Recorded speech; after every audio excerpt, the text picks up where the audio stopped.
and you think I'm going to say spirit, but I'm not going to say spirit yet.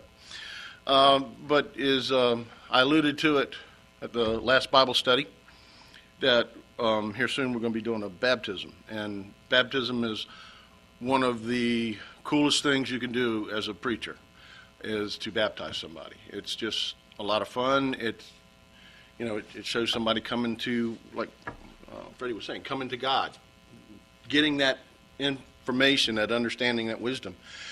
And I'm sure everybody can guess that it's going to be Emily, or Emmett, as I like to call her. And so we'll be doing that, and she would like to find a natural place to do it. So a lot of this is kind of directed towards you, but it's interesting, it's good. And it follows up a lot with what he had to say, because he was talking and was giving me all kinds of other ideas and things like that. Things are imparted to you. We're here because we know something and understand, actually, because, again, like he was saying, you can know something, but knowing it doesn't really mean anything. It's understanding it and then having the wisdom to act on it, and that's what it's all about. And that's where Emily has gotten. She's listened. She's been coming here for 2 years, about close to it. And she's been listening, and she has been to the feast with us, and she asks questions, and she studies at home, and she's catching on to it. And she wants to join the cult with us. No. But she wants to get involved with God better and more. So, and you do that by baptism. So I'm really excited to baptize somebody, and then I'm extra excited because she's in my family. And so that makes it even better. She's my favorite child now. Huh? Yeah. Well, I can't totally say that, because Kelsey and Sherry are pretty cool too, and Heather eventually, I guess, will be maybe one. But Heather's the one that's got to worry about that. So but anyway, it's just really cool to do it, and I was involved in the baptizing of my sons and like that, and Cody helped me baptize Kelsey, and of course everybody laid their hands on and everything afterwards. So it's just special, and it's fun, and I always got a kick out of it. And I can even remember Bob saying things, and you were shaking your head really quick when I said it. Bob used to always say that his favorite thing to do was baptize people, because it meant that they were coming to God, truly making that commitment, and that's really cool. So concentrate on what Freddie said, and probably don't listen to what I'm saying. But no, it's good. It's fine. Turn over to Ruth, the first chapter. We're going to start there, and we're going to be at Ruth 1, starting in verse 15. And she said, Behold, thy sister-in-law is gone back unto her people, and unto her gods. Return thou after thy sister-in-law. And Ruth said, Entreat me not to leave thee, or to return from following after thee. For whither thou goest, I will go, and whither thou lodgest, I will lodge. Thy people shall be my people, and thy God my God. Where thou diest, I will die, and there will I be buried. The Lord do so to me, and more also, if aught but death part thee and me. When she saw that she was steadfastly minded to go with her, then she left speaking unto her. All right, so Ruth was going to go with Naomi. No ifs, ands, or buts about it. But her sister, her stepsister, or sister-in-law rather, Orpah, was willing to just return home. And the difference here is Ruth had made a commitment and changed her life. And she had married Naomi's son, and she lived with them, and they were God-fearing people. And Ruth chose that way. And Ruth was going to stay that way no matter what. And, one way you can look at this is we are Ruth. And those out in the world that choose to do other things, and even when they hear this and they learn it, again, they know it, but they don't act on it, they could be considered Orpah. And you'll probably hear me say that name 10 different ways, but it's that person, or Orpah was that person that can't follow through, doesn't have the wisdom to understand that she's come across something great, something powerful, something wonderful. And so it's a great thing to see what Ruth did. The fact that she was able to say, no, that's my people, yeah, but no, now you're my people. Now your God is my God. Now your ways are my ways. This is what I'm going to do. I mean, she even says there, God forbid that the only thing that splits me from you is death. And so she was totally committed to it.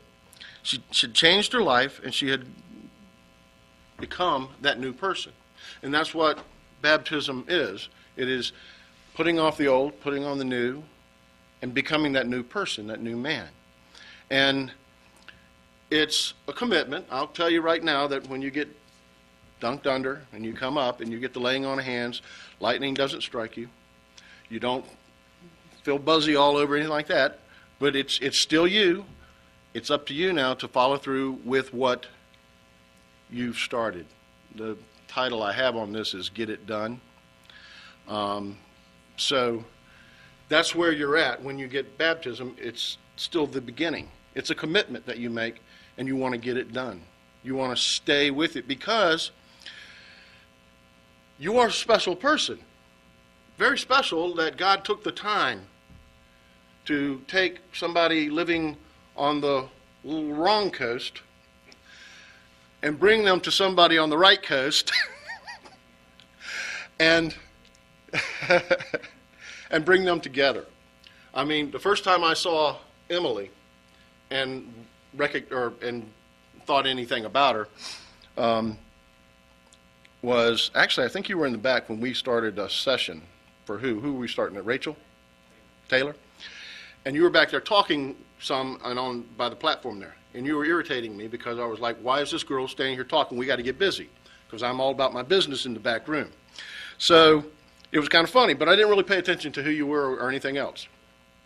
Then later, after the whole event was over and Cain had lifted and everything like that, we were in a big hotel and casino type area in Reno, right? So we're all downstairs. They had a couple bars around, and so everybody's getting drinks and they're talking and sitting around. Well, I can't find Cain anywhere, so I finally found him sitting on a couch talking to this girl with pink hair. And she said it was purple, didn't you? But it looked pink to me. And it was bright. And my next thought of Emily was, why is he talking to the girl with pink hair? I don't get that. So anyway, come to find out, now she's very near and dear to me, myself. But that's God's hand. God did that for you and for him. I've seen this happen with 2 other sons, and even the third, Cord, he's had girlfriends, but they haven't really worked out too well. And now he, over time, in a slow, gradual way, him and Heather realized that they were special to each other. And again, that's God's hand, okay? Now, you brought this up, so I'm going to go there. I was not a good person, okay? And I had moved away from Chesapeake and was living in Charleston, South Carolina. I was living on a trailer behind my uncle's house, and I co-owned a fast food biscuit king. Made the biggest, best biscuits in the world. But that wasn't my main thing. Reluctantly to say, my goal at that time, and this is terrible, I really hate telling you this, but this was my goal. The place had a lot of bars and stuff like that around it, and so my thought of goal in my mind was I was going to find me, I'm 21 years old. I was going on a search and hitting these bars, various bars, because I was looking for, granted, Ramona's nowhere in the picture right now, but I was looking for what we called a sugar mama. I was looking for a woman in her 30s or even early 40s who was rich and could take care of me. That's how stupid I was. That's how warped my brain was at that time. Didn't find one, just to let y'all know. But what happened was God ran me into a pine tree and gave me a compound fracture of my femur, which still has a steel rod running through it, and put me in the hospital down there for almost 4 months, and then back up here and back into the hospital and more surgery. And that's where the steel rod got put in the Navy hospital. And then it's from that point that me and Ramona got back together. We had gone out a couple of times before that, but that was it. This is God's way of moving me around. A little rough that time, trust me, because it was very painful. But this is what he does. Like Freddie was saying, he sees something in us. Now, how he found something good in me when that was my plan, I don't know. I don't get it. But I guess, Saul was consenting to a lot of bad stuff and doing a lot of bad stuff, and he saw something good there. So I guess, there's something good in all of us that gets said a lot. So, that's how we ended up here. And it still took some years to get through all that and everything. And then, again, you don't know why I'm blessed that I have my sons all in the church, and their wives or wives-to-be are in the church and stuff like that. And then you got little Jeremiah coming up, and man, he can quote scripture with the best sometimes. And but this was where I came from, and I don't know why, but I'm glad I'm here. I'd rather be here than with my sugar mama. So, but it's God's hand, and this is what is happening with you, and he's moving you. And it's like Freddie said, he could take everybody and convert them in the world to knowing and understanding and following him. But he doesn't do that, because then we're a bunch of robots. He lets us make these calls.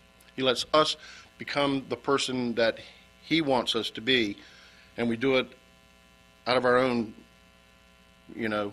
volunteering, our own saying, hey, I'm going to do this. And that's pretty much, that's the one thing that you did say, because that's me. Everybody knows me, knows that when I make up my mind, it's done, it's over. That's it. I'm settled. And so maybe that was it. He knew that if he could get me thinking, I would stick with what I do. And again, the title is Get It Done. And so that's me. I had to get it done. That's me. I had to keep my sons learning and interested and growing, because I had to get it done. That whole thing started back when I was a cop, nothing to do with the church, and I was I put a bunch of kids in jail all week long. And I came in, and, Ramona was like, you seem really strange tonight, because I walked in, didn't even take my gun off, just walked in, went to the refrigerator, got a beer, opened it, and sat down in the chair and just started sitting there staring and sipping on the beer.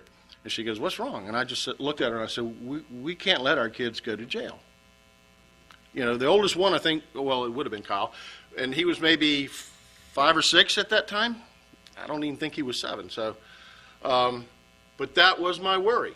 And she was like, Chris, they're kids. The cops aren't going to come lock them up and put them in jail. I said, I'm not talking about now. I'm talking about down the road. We have to start now, or else they're going to end up going to jail. And so that was my driving force. I had to get it done to keep my kids from going to jail. And then I had to get it done because, I talked about this at the feast once. Somebody told me that you don't know if your kids are going to be called or not. You just have to wait and see. Wrong person to tell that to, because I'm going to be like, no, hold my beer, watch me do this. That's me, okay? And so I went on a tirade, and so did Ramona. She agreed with me, and she's like me with that too, to work with these guys, and we did it. Thank God.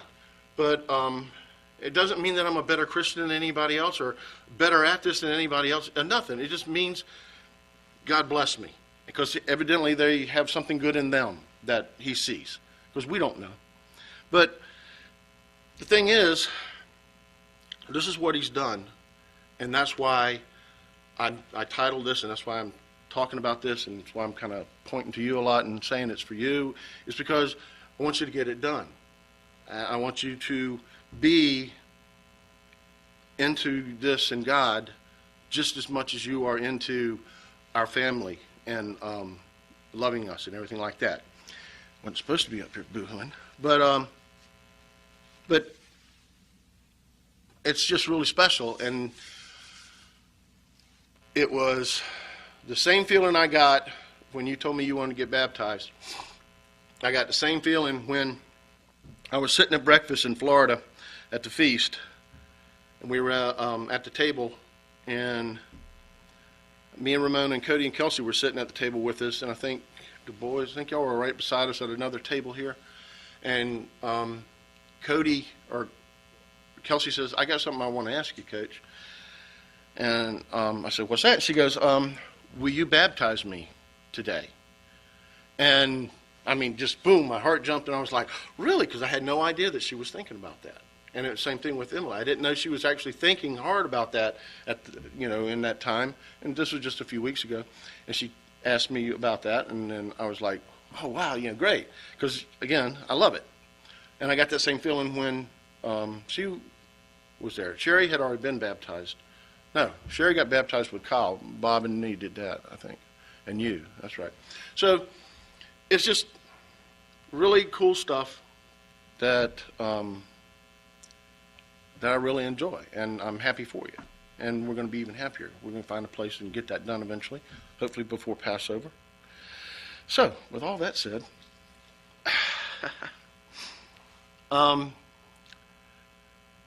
Psalms 102, verses 24 through 28, it says, I said, O my God, take me not away in the midst of my days.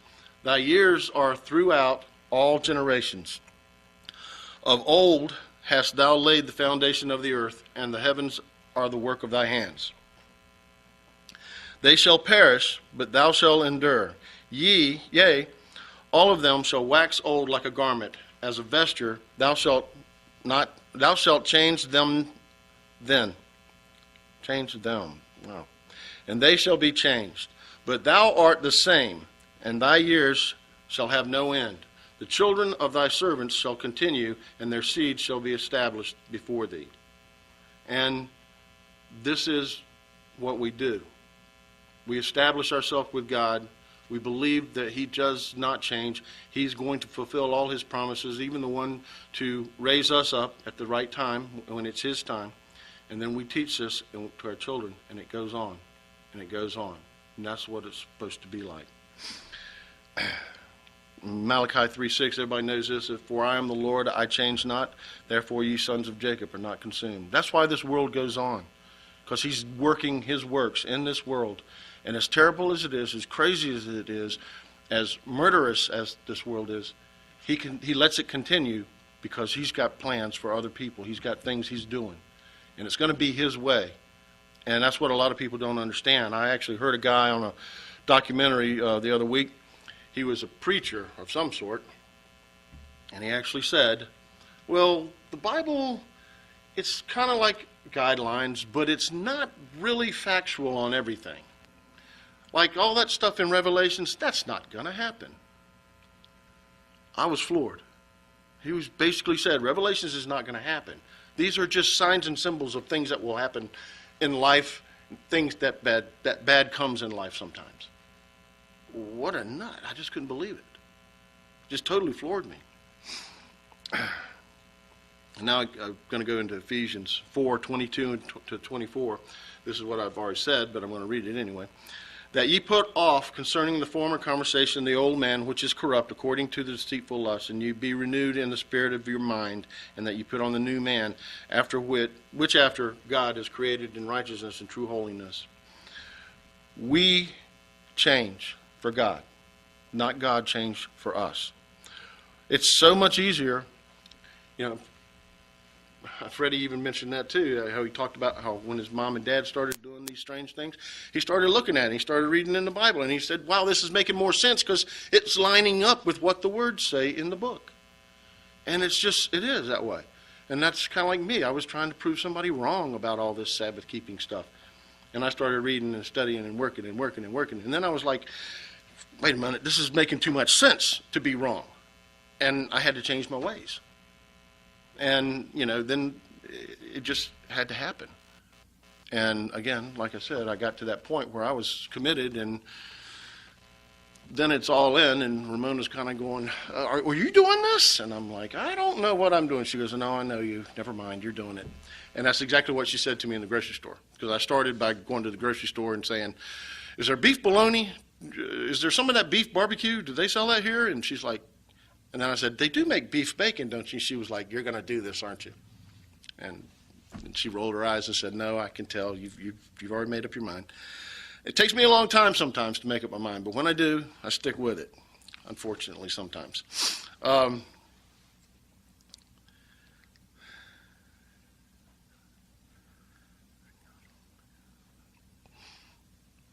So I'm going to the thing about coming to God is, think about the story of Lot's wife. She wanted to look back. She longed for that way of life she had, and that had her turn to a pillar of salt. The verses, that talk about when you see these things occur and you're on the roof, come not down and take your stuff. Just leave, run, go. This is God saying, when you're following me, do it. Go for it. Let's use the poker phrase, all in. You go all in. You want to do this. You want to succeed at this. This is not something that you want to lose at, because it's so precious. And again, once you start looking at your life and you start putting all the little things together, or why didn't this work out for me, but why did this happen to me, and why did that happen to me, and then you start looking at the good in your life, then you start realizing there was another hand in there, and it was the guy who works the potter's wheel, and he made it happen for you. He made it happen to you. Sometimes to correct you. I needed my head corrected. And sometimes to get you in the right spot with the right person. Because, technically, when Cain was talking to the pink-haired lady, I was like, boy, that's dumb. There's a lot of good-looking girls around here. Not that you weren't good-looking, but you had pink hair. And pink hair, I come from a generation where pink hair just isn't that cool. So, so I just wasn't into pink hair. And I just was thinking, that's silly. Why is he talking to a girl with pink hair? Let me go get a beer. And that's about how it happened. And I just went over and talked to one of the other coaches and just let it go. It's just funny how things go. And when you put them all together and you put that life together, you realize that he's been there with you the whole time. He was with me before I was with him. He was helping me. Yeah, he had to run me into a tree to get me back to Ramona, but, and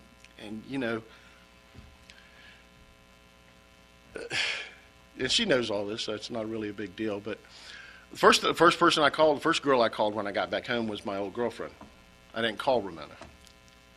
And she came by and visited me, but she was not having anything with a guy in a body cast. So she left. And so about a week or two later, I called Ramona. And then we've been dating and then married since then all the time. But it's just funny, how things happen and work out.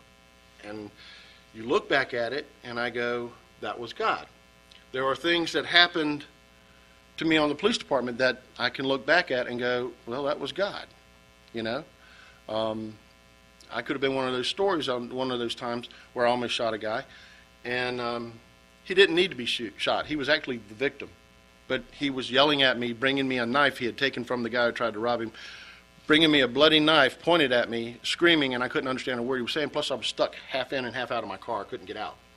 So I actually had my gun up, and I was getting ready to shoot, and I heard another officer had come up and said, I'm going to shoot you. And so she was going to shoot him too. But at the very end, he flipped the knife around and showed me the handle, and I just went, reached up, because that's how close he was now. And I didn't pull the trigger. I was starting to, but I didn't. And I'm glad I didn't. And I think, God, because I didn't want to be somebody who killed somebody. If he was trying to kill me, yeah, I got no problem doing it. But if he was trying to just give me the knife and say, that guy robbed me, but he was just all upset. And he was bleeding, he was cut, and everything. And then I had put a bullet in him and killed him, and then found out later what happened, I would be upset with myself. If you're a normal person, you just can't be not a little upset if you did something to somebody who truly didn't deserve it, but you didn't know. Yeah, you're excused, but come on, I'm probably getting a little off here, but so anyway, the thing is that you want to come up to a point where God is not having a problem with you. And Hebrews 11 says it best. 11 chapter or verse 13 through 16. These all died in faith, not having received the promises, but having seen them afar off, and were persuaded of them, and embraced them, and confessed that they were strangers and pilgrims on the earth. Is that not us? Isn't that us? We see these things. We read this stuff. We started understanding it. He gave us some knowledge. He gave us some understanding and wisdom. And then we started thinking, yeah. And then we embraced it. And that's what Emmett's doing. She's coming to a point where she's embracing this word of God and this belief and the promises that we've been given. Go on in 14, and it says, for they that say such things declare plainly that they seek a country. And truly, if they had been mindful of that country from whence they came out, they might have had opportunity to have returned. But we don't want to return, do we? We want to stay strangers and pilgrims. And then 16 is the best part. But now they desire a better country, that is unheavenly. Wherefore God is not ashamed to be called their God, for he hath prepared for them a city.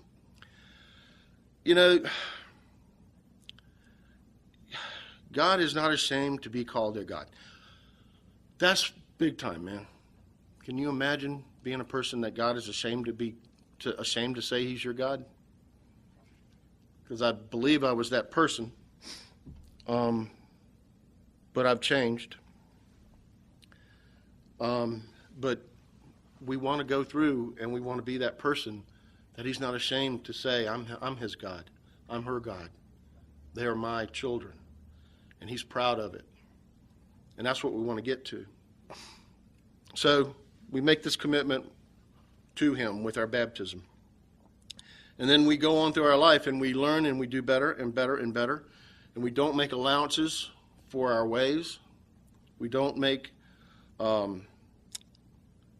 like Orpah, and just kind of think the world is a good place and I'm a good person. Because Orpah loved Naomi. She loved her mother-in-law. But she didn't love her more than her old way of life.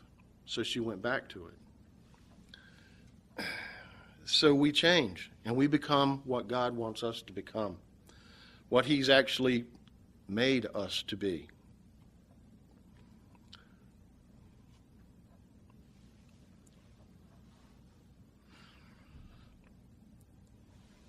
I'm just going to cut down to the end here. 1 Corinthians 15:51. I'm going to end with this. Behold, I show you a mystery. We shall not all sleep, but we shall be changed. In a moment, in the twinkling of an eye, at the last trump, for the trumpet shall sound, and the dead shall be raised incorruptible, and we shall be changed. This is what we seek, and this is what it's all for. So we can become those true children of God, and we can be there with Christ in the millennial reign, to be his help, his assistant, to do whatever he wants us to do. We don't care. We will have made it. And that's what we want, that changing.